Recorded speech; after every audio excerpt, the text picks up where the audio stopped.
चलिए जी स्टार्ट करते हैं research over the media content के हवाले से कि हमने अगर मीडिया कंटेंट पे रिसर्च करनी है तो हम किस तरीके से रिसर्च को कंडक्ट करेंगे। ठीक है, अब देखो मीडिया कंटेंट क्या हो सकता है। कोई भी प्रिंट हो सकता है, कोई भी टीवी कंटेंट हो सकता है, कोई भी इमेज हो सकता है, कोई वीडियो हो सकती है। हम क्या कर रहे हैं, इस पर रिसर्च कर रहे हैं। ठीक है, अब जो हम इस पर रिसर्च करते हैं मेरा बेटा, तो it is a primary form of research. It's a primary research. अब मेरा बेटा ये जो रिसर्च होती है ये क्वांटिटेटिव भी हो सकती है। आपकी बुक में जो मौजूद है वो क्वांटिटेटिव है। ठीक है, इसको हम कहते हैं कंटेंट एनालिसिस।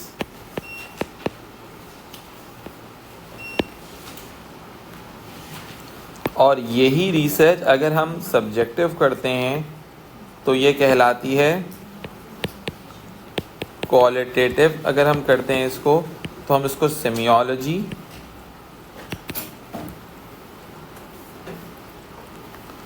और टेक्सचुअल एनालिसिस बोलते हैं।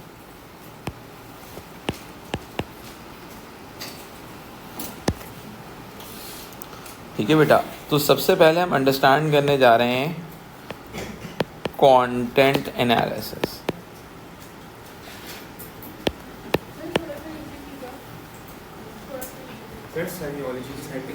सेमियोलॉजी के आगे लिखा हुआ है टेक्सचुअल एनालिसिस।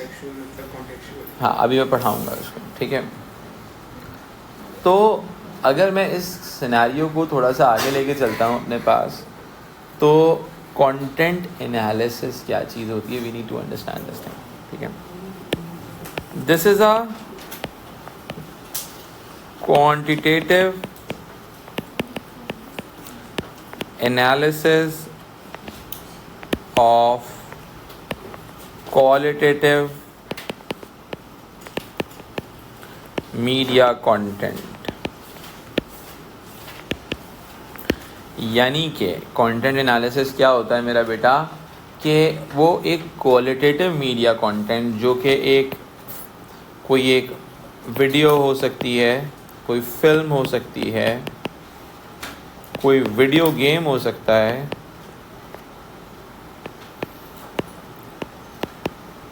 कोई टीवी का एक्सट्रैक्ट हो सकता है, कोई प्रिंट न्यूज़ आर्टिकल हो सकता है, एक्सेट्रा। ठीक है, तो एक्चुअल में हम क्या कर रहे हैं, इसका क्वांटिटेटिव एनालिसिस। क्या कर रहे हैं मेरा बेटा, है क्वांटिटेटिव एनालिसिस। ठीक है, सबसे इम्पोर्टेंट चीज़, सही है, सबसे इम्पॉर्टेंट चीज़ है जब आप कंटेंट एनालिसिस कर रहे हो तो आपका ऑब्जेक्टिव क्या है। आप उस मीडिया कंटेंट को क्यों एनालाइज करना चाह रहे हो, क्यों देखना चाह रहे हो उस media content. The whole question starts from this point. ठीक है, कि आप क्यों इस कंटेंट को देखना चाह रहे हो। ठीक है, अब देखो, अब एग्जाम्पल ले लेते हैं। सही है, हमने एग्जाम्पल लिया, ऑब्जेक्टिव बनाया, जेंडर रिप्रेजेंटेशन एनालिसिस। हमने जेंडर का रिप्रेजेंटेशन एनालिसिस करना है। हमारे पास एक्सट्रैक्ट है DDLJ का, दिल वाले दुल्हनिया ले जाएंगे। ठीक है, किसकी जंग है बेटा, राज और सिमरन की लड़ाई है। सही है, अब हम क्या करेंगे, राज और सिमरन की लड़ाई में Raj is a male, Simran is a female. हमने एक्चुअल में क्या करना है, हम ये जेंडर रिप्रेजेंटेशन एनालिसिस करेंगे स्क्रीन टाइम के थ्रू। किसके थ्रू बेटा, कई मरतबा आप ज़्यादातर जो मूविंग इमेज का यानी कि वीडियो का भी एनालिसिस होता है वो स्क्रीन टाइम के थ्रू होता है। किसके थ्रू होता है बेटा? Screen time. अब ज़रा देखो, अब लेट्स सपोज मैंने ये एक चार्ट बनाया और हमने ये कहा कि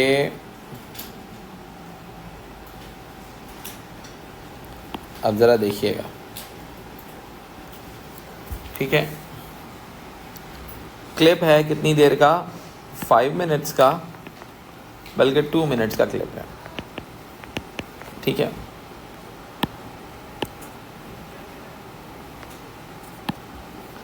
अब हमने कहा यहाँ पे हमने ड्यूरेशन डाला,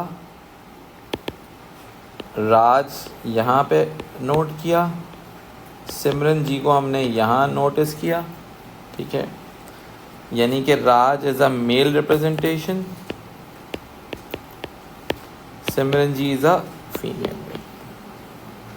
हमने वीडियो चलाना शुरू की,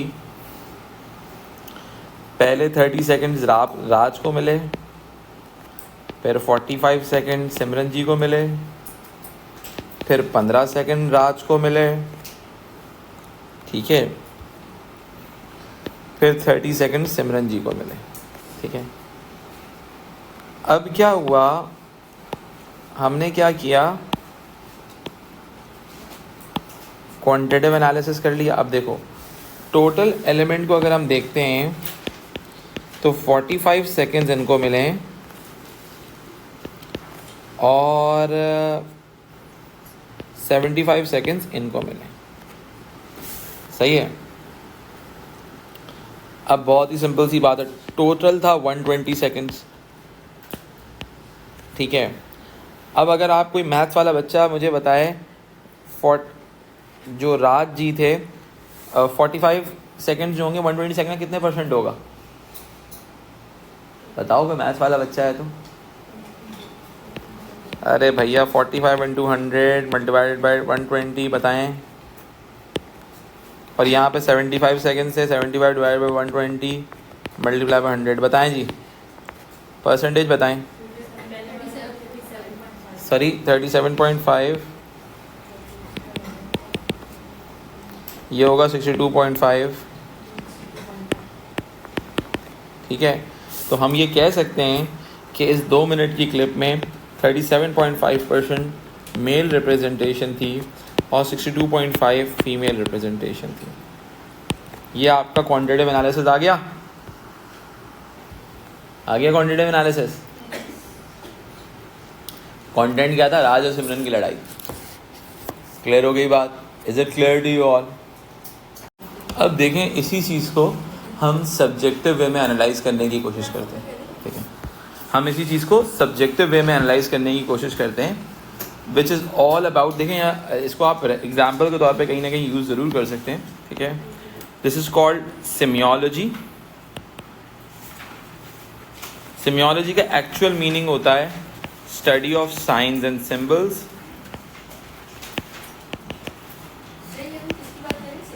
सब्जेक्टिव की बात करें, सही है। ये क्या चीज़ होती है बेटा? इसको हम टेक्सचुअल एनालिसिस भी बोलते हैं।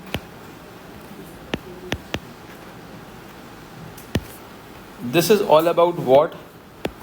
Subjective analysis.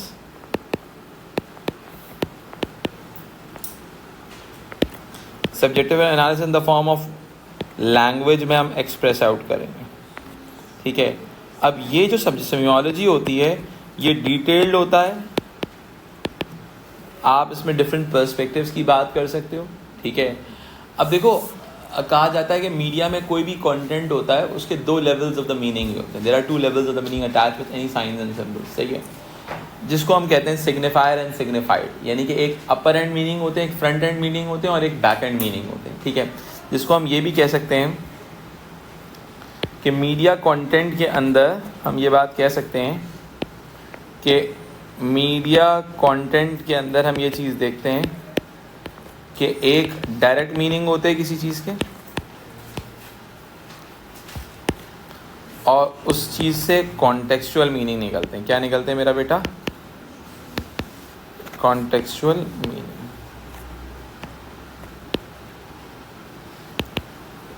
ठीक है। अब ये जो कॉन्टेक्चुअल मीनिंग है, these are subjective meaning.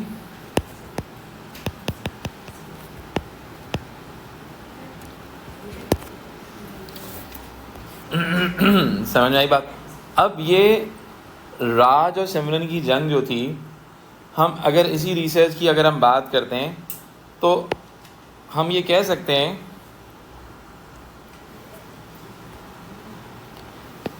Gender based example किया हमने, बेस्ड एनालिसिस, ठीक है। अब जेंडर बेस्ड एनालिसिस के अंदर हम बात करेंगे, हम ये भी बात कर सकते हैं कि इसके अंदर सिमरन क्या स्टीरियोटिपिकल रोल परफॉर्म कर रही है, नहीं कर रही है।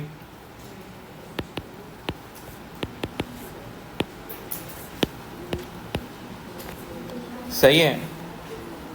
किस टाइप की फेमिनिटी और मैस्कुलिनिटी दिखाई गई है।